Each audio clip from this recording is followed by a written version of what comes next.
Hey guys, and welcome back to Diablo 3. We finished off the Skeleton King last time, so in this session we start off by talking to Deckard Kane. This man was the falling star. No man could survive such a thing. Who are you? What are you? A warrior, I think. I came bearing grave news, but I cannot remember. Your message might be all that can save us from impending doom. He's always such a cheerful character, Deckard Kane, isn't he? Tell me everything you remember, stranger. Every detail. Falling. Fire. A sword of great power. It was part of me, but it shattered into 3 pieces as I fell. It is vital that we find those pieces. I believe the sword made whole will restore your memory. The goatmen are rampaging through the fields. Could the sword have anything to do with that? Of course, of course. Just as the dead rose around the stranger, the sword pieces drove the goatmen to madness. I will bring back the sword and bring peace to the Khazra, one way or another. You see, they're still jumping to conclusions quite a bit, but then again, that's kind of the way these games are. Okay, bits of talking coming up. Apparently not. Okay, I'll talk to the stranger then. What else do you remember? Only that there were surges of light and a kind of pain. How do you feel now? The emptiness gnaws at me. It is a constant frustration. Do not punish yourself. We will seek answers together. And Deckard Kane has a new dialogue as well. The Horadrim. The Horadrim were powerful mages gathered together by the Archangel Tyrael to defeat the 3 prime evils, Diablo, Mephisto, and Baal. They devoted themselves fully to the destruction of the demon lords and left behind valuable tomes and teachings. How did you become the last of the Horadrim? My ancestor was the leader of the Horadrim, Deckard Kane. When the Horadrim died out, their tomes stayed in my family.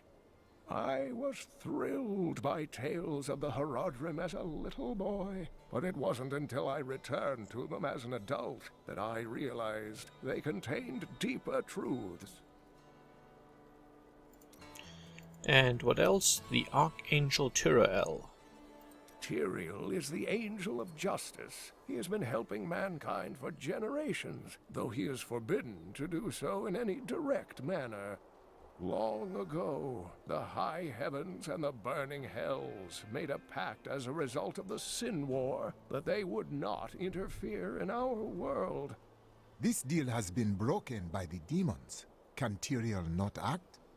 The Angiris Council, the archangels that lead heaven, almost destroyed our world once to keep the demons from spreading their corruption upon it. If Tyrael were to act directly, it would alert the Council to the demons' activities here and imperil us all. Okay, so the angels aren't that nice either. I'll just quickly check if Leah has written another diary. And she has. I can hardly believe it, but the falling star is a man. When Uncle Deckard realized this, he was crushed. I know he was hoping for something more miraculous. And back to the cemetery of the Forsaken. Because we had a door here that was locked earlier.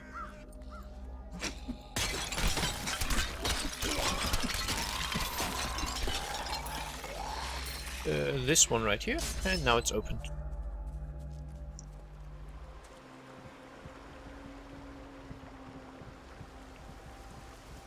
If there's a sword here, we will find it. Yep. And now we have to find a sword piece here.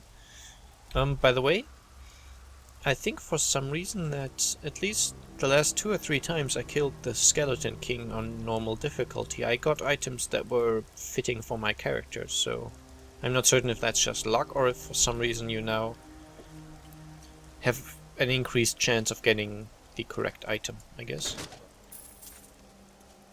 Okay. And once again I will do my outer circle first. Meet your destiny!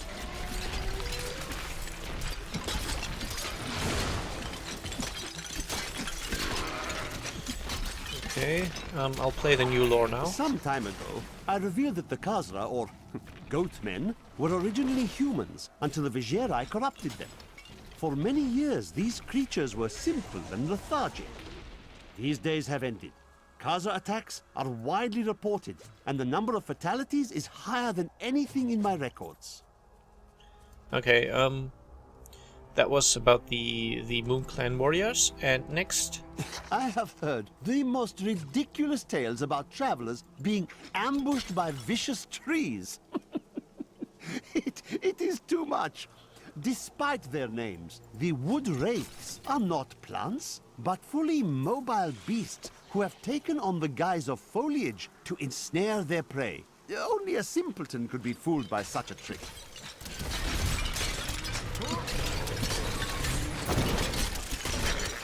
Yeah, these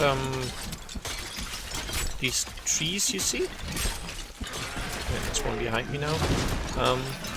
They are fairly dangerous because the flowers, which you can see pop up from the ground, they do a fair amount of poison damage when you stand too close to them, so I have known a few people who lost their hardcore characters to that. And it's not really a good way to go.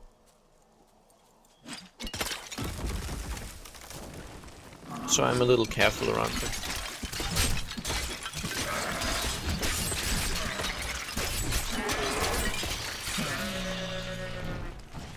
And another tree. They're not really trees as you just heard, but let's face it, they're trees.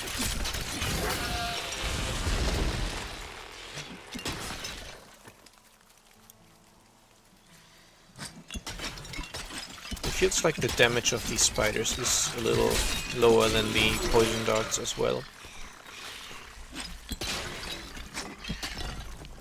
But alas, I challenged myself to a particular playstyle, so I will stick to it.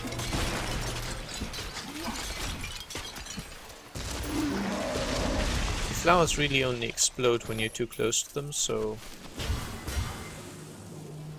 if you keep a distance, you can usually avoid them.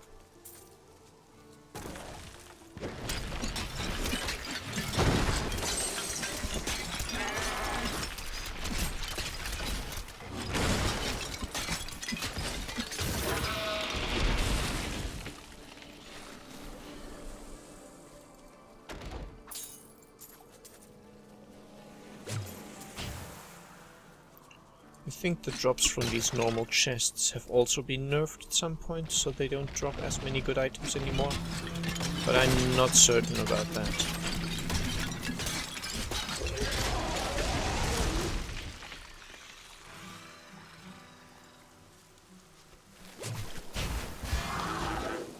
And more Moon Clan warriors. Oh, I do get zombie dogs from my passive ability. Even if I don't have the zombie dog thing equipped, which is nice.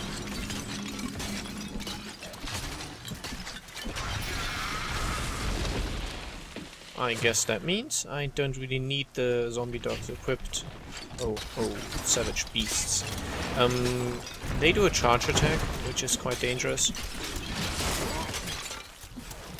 But they do announce it fairly well. When you see them like scraping their feet on the floor, you know they're gonna start that attack soon. Oh, my dog died. Oh well. New lore.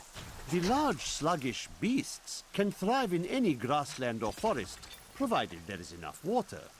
Farmers will recognize these brutes as the savage cousins of the common pack beast. A tame breed that was likely domesticated nearly 2,000 years ago. One can hardly imagine the trouble that effort must have taken.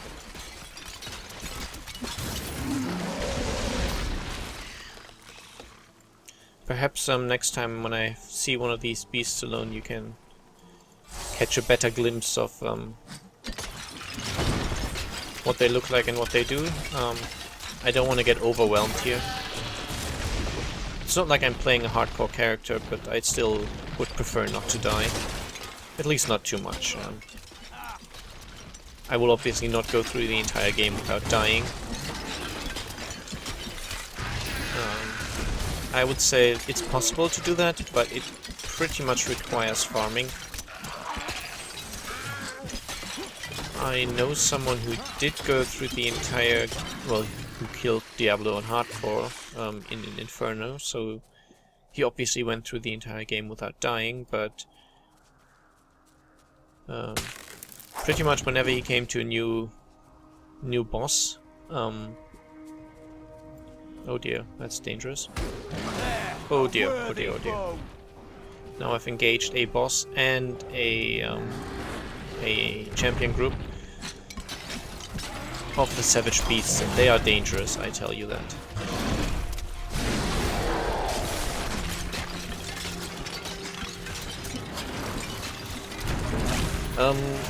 The champions, or the elites, or the blue guys, they have Vortex, which allows them to pull me around. Which is not good because I prefer being able to evade their charge attacks. That was a worthy foe. That was a good fight. Obviously my reduced damage from the shrine really helped. So let me check out that ring. Regenerates 1 life per second, okay. And I'll equip this shield as well because it increases my protection by a fair bit.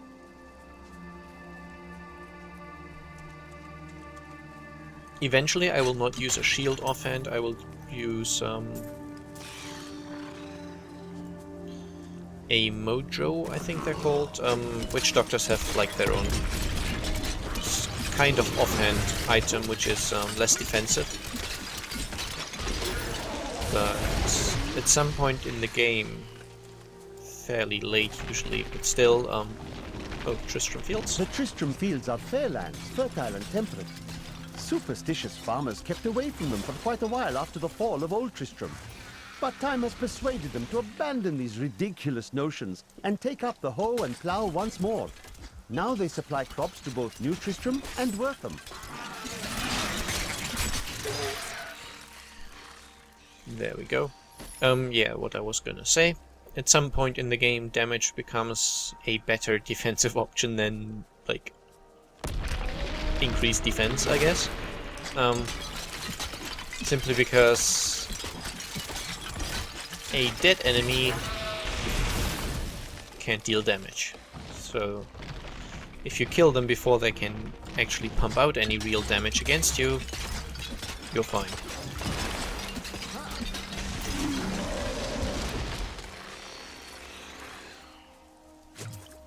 Let me just go into my passive skills quickly. Simple folk have made their lives and homes here. They will not survive this disaster unless we aid them. So the chance that I get a zombie dog is supposedly fairly high. The enemy just needs to die quite close to me.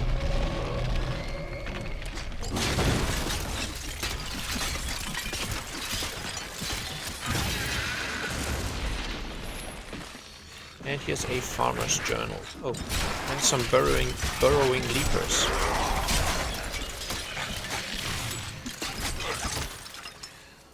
I'm not quite sure what all the fuss is about. Few farmers turn up dead, and everyone goes running for the hills. I've lived off these lands for 20 years, and I have not seen any bloodthirsty monsters running about. No reason I should leave a perfectly good harvest.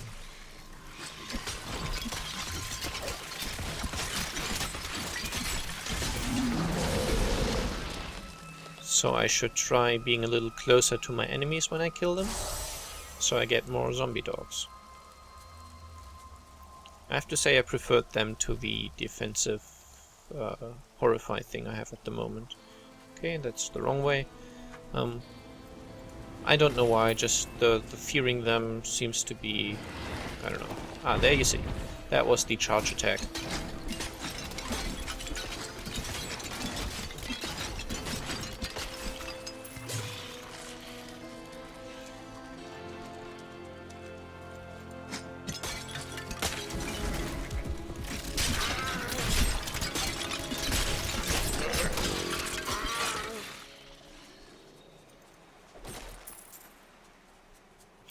Still no fan of the spiders.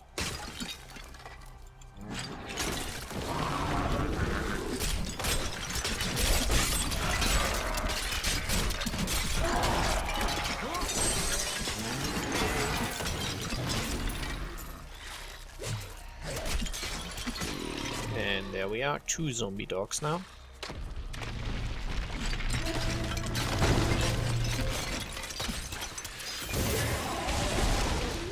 Okay, and I just had an achievement.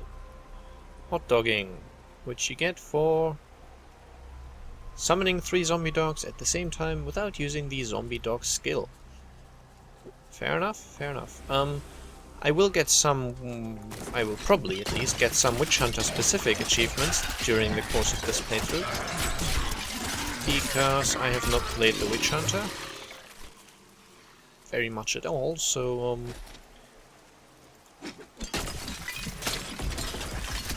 stuff like reaching level 60 with a Witch Hunter and I don't know what other stuff there is, I've not gotten those yet. So I guess there will be some achievements popping up. I have to say the only achievement, well, most of the achievements in this game seem fairly fun. Some of them are more challenging than others. The only ones I find really annoying are the ones where you have to reach level 60 with 2 characters of a certain class, so 2 wizards at level 60, which seems really annoying. And I'm no fan of co-op achievements, but I guess in a game like this it makes sense. So I'll have to make my circles a little smaller this time. Let's see what these people want. Fear me!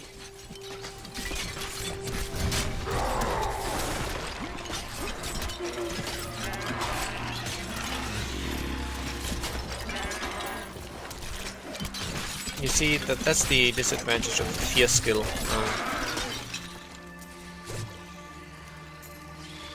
It's kind of pointless to fear my enemies if I want them to stay inside the AoE of something like Grasp of the Dead. So that skill really doesn't work out that well.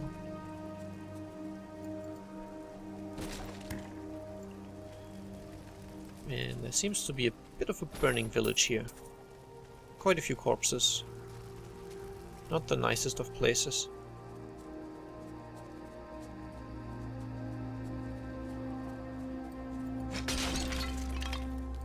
Nope, I want the rock pile.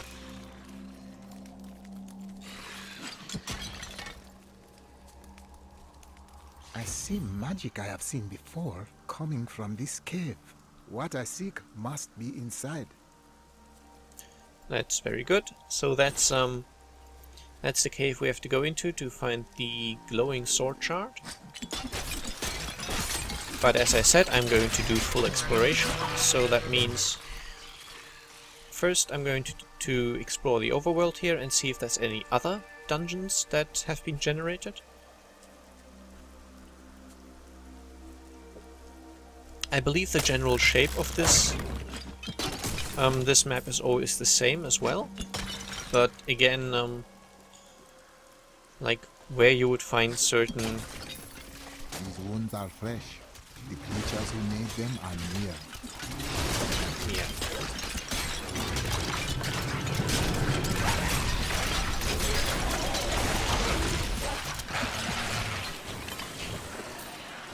The wounds he was talking about were the ones from that dead guy.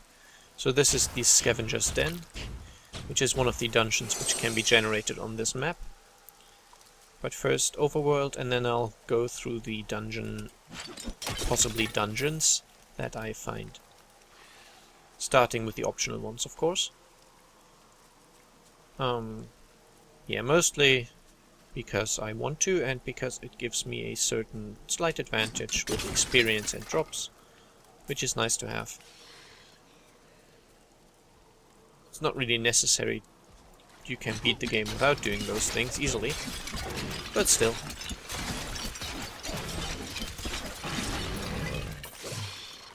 There's no real reason to do that.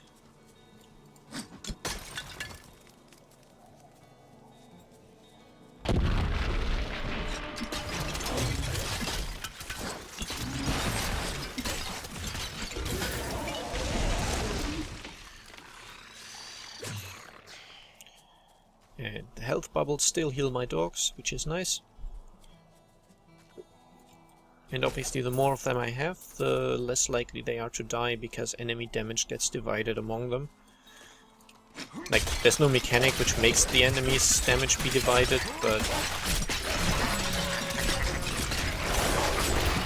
it obviously happens because they're not all targeting the same dog at all times.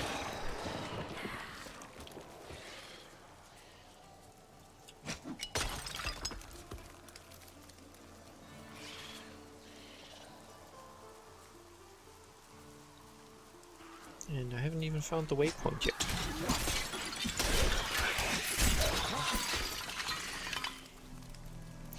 And I picked up Knuckles, which I don't want. Again, that's one of the things I dislike about the loot system in the game as it stands right now. White items are completely pointless.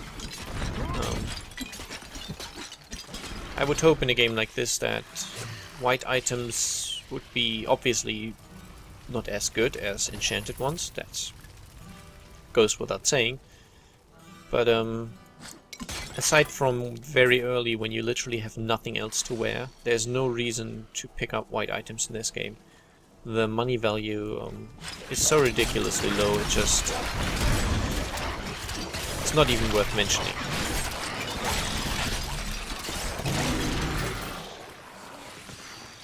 We must stop the attacks on these farms, or the people of Tristram will starve. Yeah, there's no farmers left alive here, so things aren't looking too good. Well, there are some, but not on this map, basically.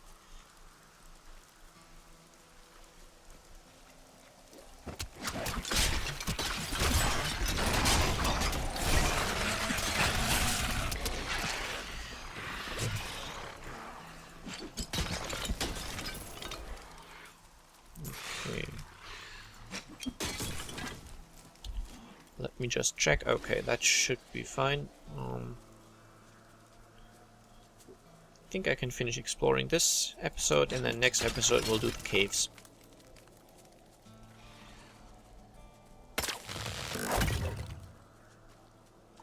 And I have found out that recording at 1080p is not that laggy. I think it's fairly watchable.